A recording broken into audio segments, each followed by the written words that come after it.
Okay, good morning, everybody. Welcome to this conference. And thank all of you for being here. We're going to have a lot of good information and talk about some exciting solutions. So I'd like to, first of all, call up Pastor Scott Wagers from CHAM Deliverance Ministry to kind of set the tone for what we're going to do today.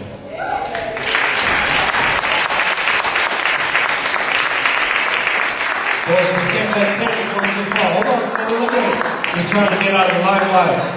But we have to give a big shout out. We do that in CHAM. Satan's trying to come back here, Satan. He's trying to scream away. You know that every year Satan comes up with a great idea, and this year he said, "What about a housing is a right conference?" So what do y'all got to say to Satan? Thank you, brother. That's a good idea. Okay. You had your 15 seconds of fame. Now go on, man. I see some beautiful faces in the crowd today. It's always good to come and speak early in the morning when you're a preacher. We're here for serious business, though. Behind me, who is this distinguished gentleman? Anyone know? Dr. Martin Luther King Jr. And people associate Dr. King with "I have a dream." I have a dream today. Say, "I have a dream." That one day, everybody in America, everybody in America, will have the right to have a place to live. That's what Dr. King was saying at the end of his life. He said America has the resources to end poverty and homelessness. The question is, does America have the will? No. Now that's fast forward now to 2008. In Dr. King's time, there was a war raging. In Dr. King's time, there were people dying in the ghettos and in the slums. In Dr. King's time, the issues were very much like they are today. And there were people in government saying, we've got to take necessities, listen, from the many to give luxuries to the few.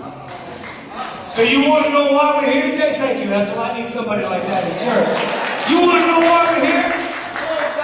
Because little has changed in America. And America needs a change. And we got the winds of change blowing politically, but we need the people to speak. That America can lead the world morally.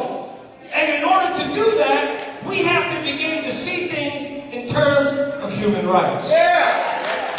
What made Dr. King arguably the greatest American of the 20th century is that he had the audacity to hope that everybody would be included. Healthcare, a human right. Food is a human right. Education is a human right. Housing is a human right. If America, this is what's going on, and if you're not mad about it, you're not paying attention.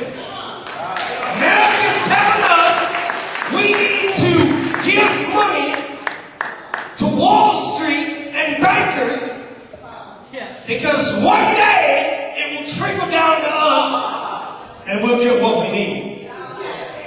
But America, thank you, Sister Adrian. Shake the tambourine again for this one. But why not take the money? $700 billion. That's a little bit of money that we came up with out of your pockets.